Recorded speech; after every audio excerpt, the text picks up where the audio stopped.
Hello, world. Joe DeCharis, CPA extraordinaire, coming to you live from downtown BGC, Metro Manila, for an in-depth series on what's wrong with the accounting industry, because there's a lot of problems. I've been a CPA for over, I think I was certified in 1987. So I'm pretty sure that's 36 years. I need a calculator. But I've been in accounting for over 40 years, working starting out working specifically with CPA firms. And one of my first positions was with probably the best CPA firm that I ever worked for. That's where I learned how to do accounting.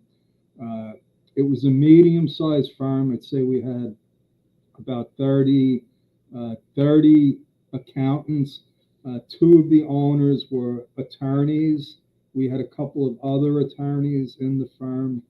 We did a lot of certified audits, a lot of tax returns, a lot of high net worth individuals.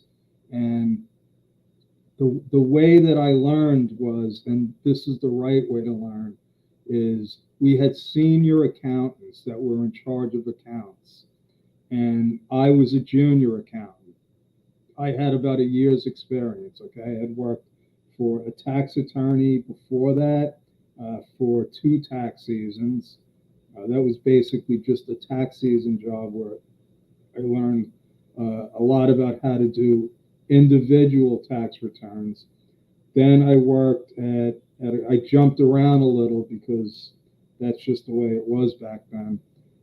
Worked for a couple of other CPA firms where I learned how to do basic bookkeeping, payroll, and it was the same thing with them. You know, you had somebody above you that was teaching you. But when I went to this firm, uh, and I don't want to say the name of it because I might get in trouble. And I know that there, two of the partners passed away. You know, that was almost 40 years ago. Anyway, so in that firm, I learned how to do real accounting. And what we did was we took the client's raw data. Actually, so back then they actually had checkbooks because they hand wrote all the checks pretty much. Uh, Computers came on the scene about that time, but very few people were using them, so there wasn't a lot of computerization. So everything was done by hand. Uh, and that gave me a chance to look at the raw data, take that information, put it into a spreadsheet, okay, create journals, okay, cash disbursements journal, cash receipts journal. Sometimes we had sales and purchase journals. We might have had a petty cash journal, okay, and it was all done on spreadsheets, 13 column paper spreadsheets, not like an Excel or Google Doc spreadsheet. It was, and I had a lead pencil and an adding machine. Okay, this was old school. And then we took we did the bank recs, okay, from the cash receipts and the cash disbursements by hand, by hand. Uh, and then we took the journals and posted them to a general ledger. From the general ledger, we created what you call a trial balance. And a trial balance is all the different accounts going down in a straight line. And basically, down to retained earnings and up is your balance sheet. And everything below is the profit and loss. Now, the trial balance, so now there's the left side, which are debits, and the right side are credits. This is accounting. They have to add up. They have to add up. So from there, we would create what we call a pro forma balance sheet and P&L. And then we would meet with the client and go over the balance sheet and the P&L so that we could tell them, listen, this is what you're doing. in your business. That's how all of our accounts were. There were no exceptions. Smaller accounts brought their stuff into the office and we did the same routine. It's not like that today. It's not like that today. A couple of things happened. Computers became common. The question became, how can we, in the accounting world, how can we use these computers to make our systems better, more efficient? So one of the first programs that we had was Lotus 1-2-3. That was before Excel. So that was a spreadsheet program. So right away, we didn't need the 13-column paper ledgers. But we still basically followed the same procedures. We took the checkbook, only now we were putting it into a spreadsheet. Fine, that's fine. Then all chaos broke loose. All chaos broke loose. They created tax programs. So now no longer are we doing tax returns by hand, where you actually had to look at the line. You had to know the form. You had to look at the line. You had to know what the instructions said that had to do with that line. Then you had to know what schedule. So for instance, let's say you had itemized deductions, Schedule A. You had to know, okay, these numbers go here on the 1040 return.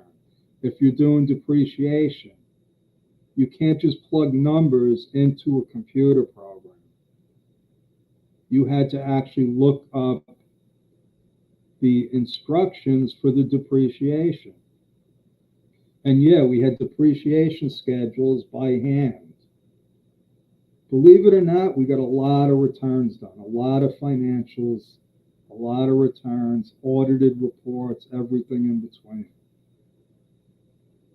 So now we have computer programs. I remember the big debate was, should we have the secretaries enter the data and then the accountants review it, or should we just have the accountants enter the data directly into the tax program?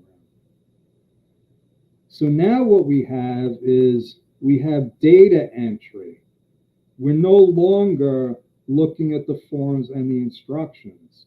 We're relying on the computers to know what the tax rules are.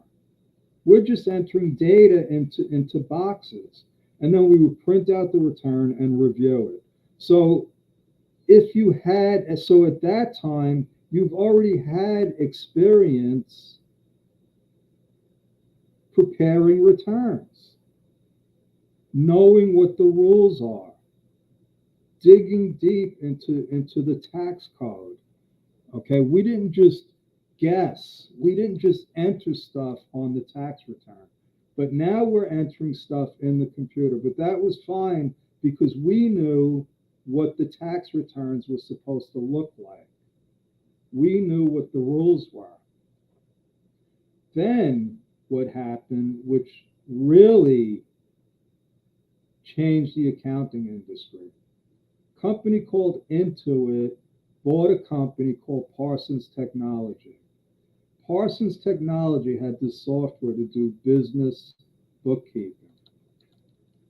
Intuit at the time had a program called Quicken. It was a personal finance program. So they took Parsons Technology, tweaked it, and called it QuickBooks. And this is what they sold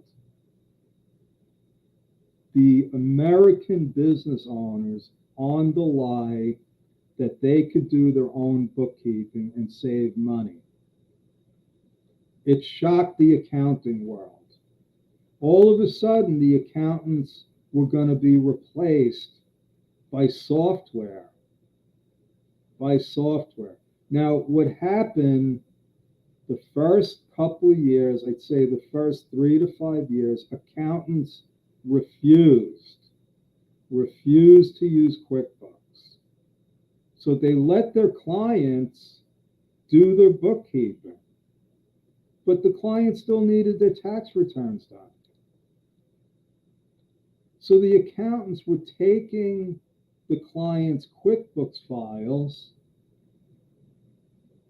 and now they have to do accounting. Well, the problem is the business owners don't know bookkeeping.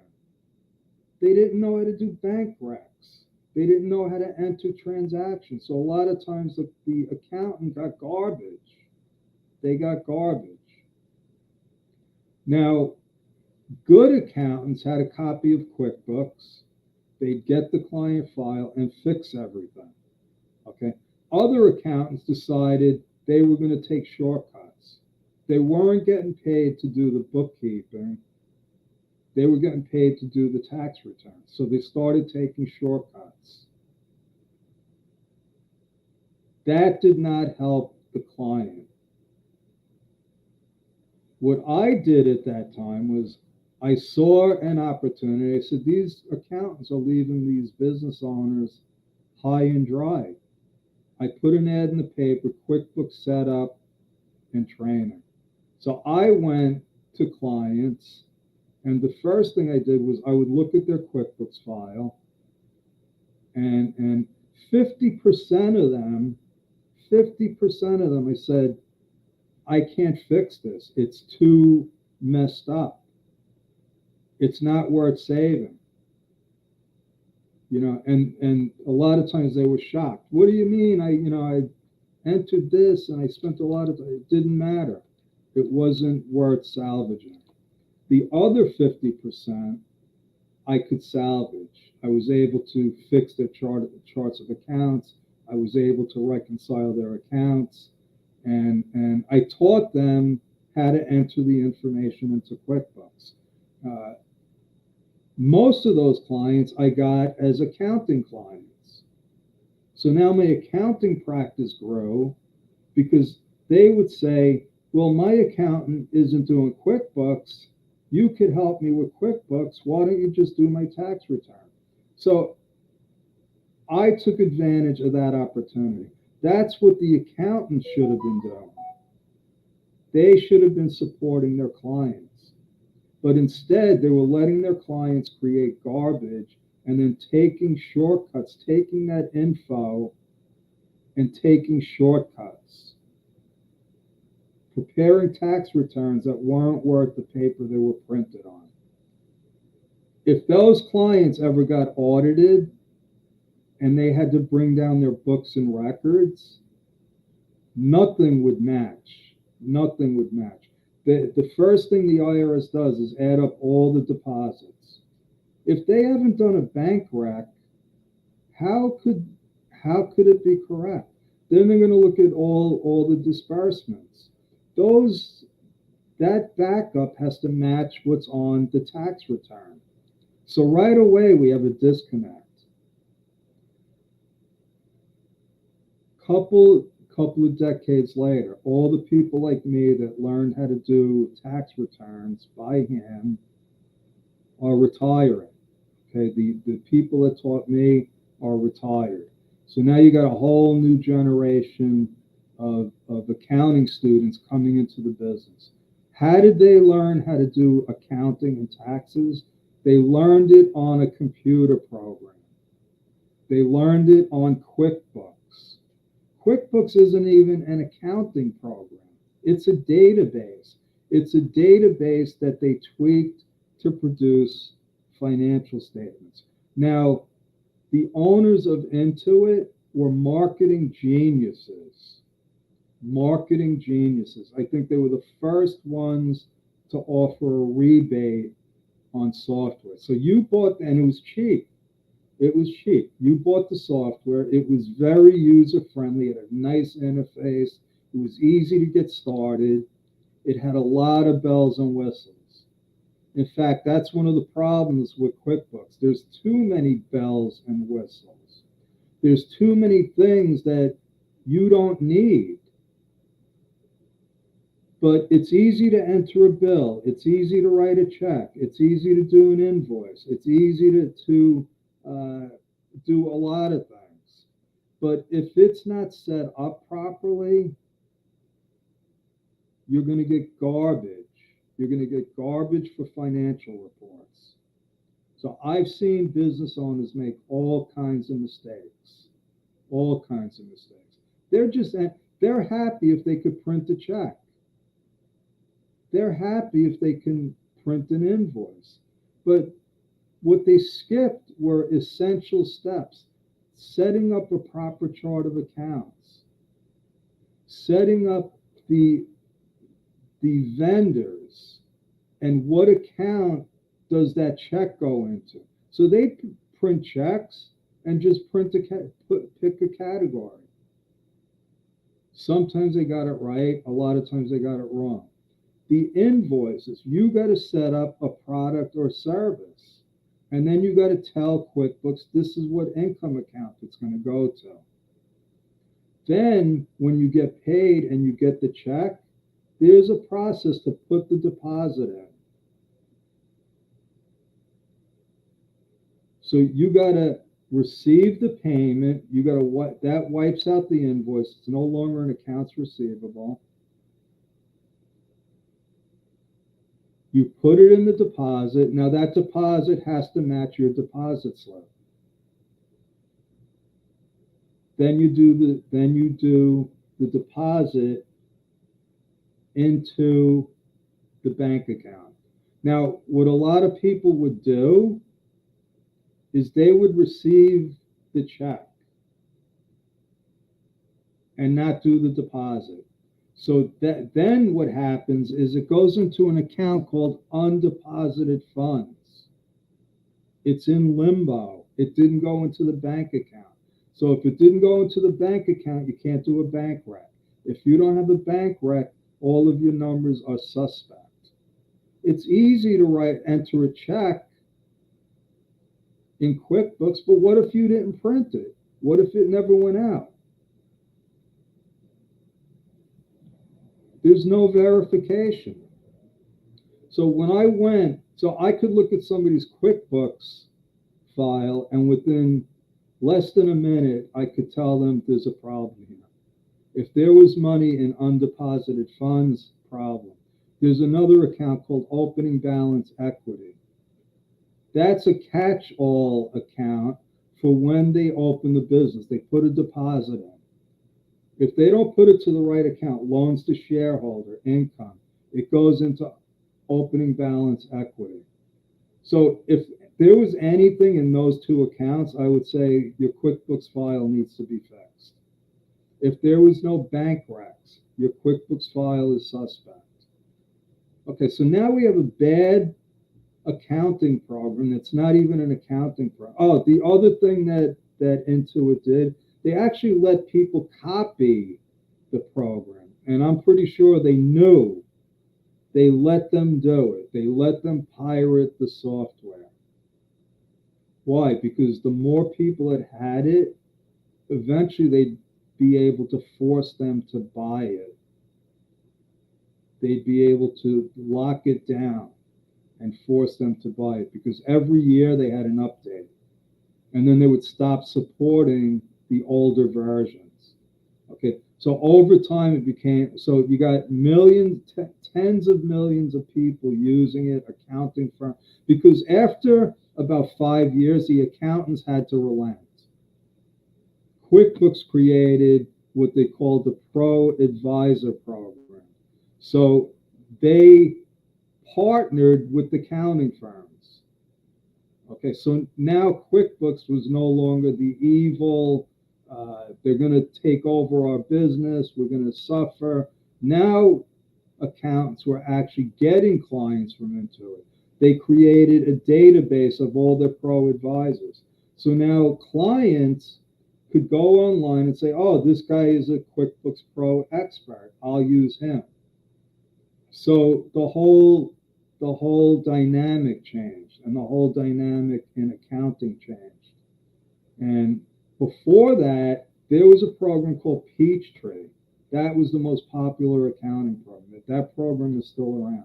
And that was an accounting program because you could actually close periods. See, there's a lot of flaws in QuickBooks.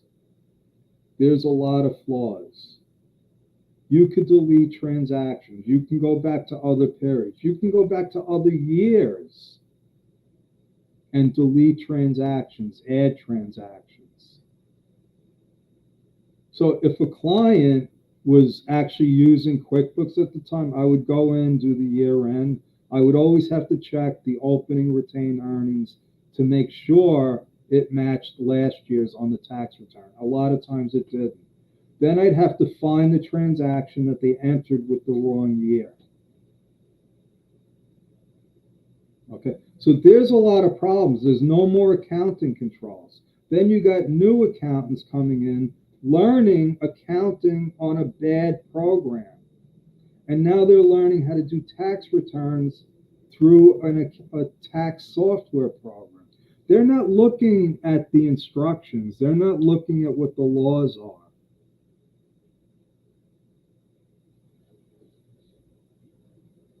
Okay, so right away, you got an issue with quality. Accountants taking shortcuts and people learning how to do accounting and tax returns through software, assuming that the software is going to be right.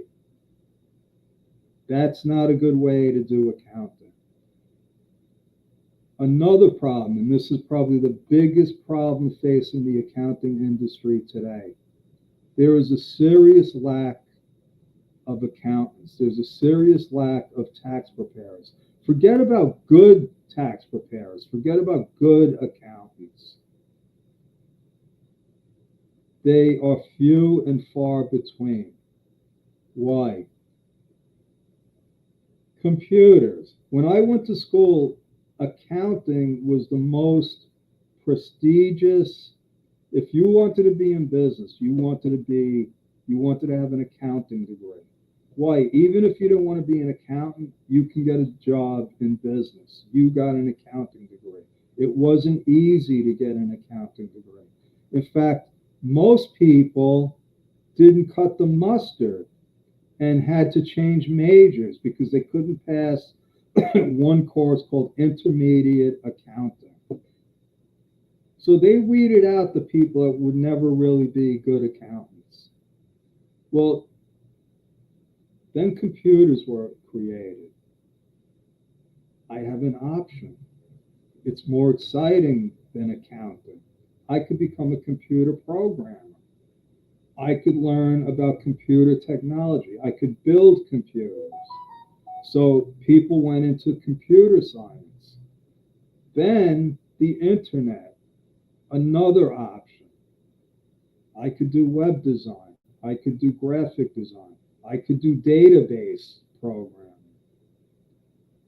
Accounting became not as attractive anymore. Not only that, if you graduated with an accounting degree, this is what you were faced with. Long hours, low pay. Long hours, low pay. That's just the way, and I don't think it's changed. I don't think it's changed. A lot of firms, you got to work 6, sometimes 7 days a week during tax season. If you work with one of the big firms, they're going to take your life. They're going to take you. You might make a lot of money, but you're not going to have a life. A lot of those people that go and work for the big firms get burned out after 2 years and they leave. Their idea is, I'll work here for 2 years, I'll make connections, and then I'll go work for one of my clients. Okay? So now you got less and less people going to school for accounting. You got older accountants retiring. A lot of accountants are taking shortcuts. They're not meeting with their clients anymore, like I had to, because we had to actually go to the client. We had to meet with them and then review their books. If they were smaller, they came into the office and we did the work and then we went over the books. They're not doing that anymore, especially when all this remote stuff happened. It's easy to just sit in your office, get your client's info, get the bank info, do the work, and never even talk to your client. We were called the trusted advisors. We're not called that anymore. We're not called that anymore. So what's the solution? What's the solution? Okay, the accounting industry solution is we're going to make it more attractive for people to become accountants. That'll take decades, even if they can do it, which they're not going to be able to. They're not going to be able to. It's just not an exciting, attractive profession anymore. That's a fact. That's a fact. There's a lot of other options young people have. And accounting is probably low on the list. Low on the list. Okay? The solution is overseas. Okay? I found people in the Philippines that are hungry for work. They love to learn. They have a very good culture. They're family oriented. They're great accountants. They're great accountants. I learned that. About 3 years ago, I started hiring them. And it changed my accounting business. I have Philippine CPAs, financial advisors. Okay. They took one of my courses, How to Prepare Tax Returns. Their first tax season, they were doing tax returns. All of our tax returns get reviewed. So we have an accounting specialist, they do the tax return, then the team leader reviews it, and then it would come to me and I would review it. There were less and less mistakes. You see, when they made a mistake, I would go through it with them, and they wouldn't make the same mistake again. They wouldn't make the same mistake again. Today, this tax season, I don't even review returns unless there's some kind of complicated issue, and they come to me to. That's after they only worked one tax season. One tax season. My most senior person has been with me 3 years. When I first started, you would have to work 5 years before you could get to that level. How is that so? Because they are hungry for knowledge. They will work overtime just to study tax laws because they want to do U.S. taxes. That's the solution. Right now, it's the Philippines. There's other countries that are available. But if you're an accountant and you relate to what I'm saying here, I highly, highly recommend that you look at the Philippine community. If you want to know how to do it, you can feel free to reach out to me. And this is how you reach out. Just go to timewithjoe.com. If you're a business owner and this resonates with you, if you're a business owner and you can't get on the phone with your accountant, you need to book an appointment with me. Okay. Accountants are not available to their clients during the most important time of the year. The most important time of the year. If you're looking for an accountant and you're not going to be able to find one, if you're looking for one now, good luck. If you need to hire a new accountant, book an appointment with me because we take on new clients all the time. Why? Because we have a system. And it's the same system that I learned 40 years ago. We do accounting. We use software, but the software is just a tool. The software is just a tool. See, my people learn how to do accounting the way I learned. the way I learn. I teach them how to do research, how to look at the forms, how to look at the instructions. I specifically tell them you're not going to learn how to do tax returns by entering data into the tax program. That's not a way to do it. So now I'll be doing a series of these accounting issues. I call them the top 5 problems and what the solutions are. The 5 top things you should be asking your accountant. The 5 top things your accountant should be asking you.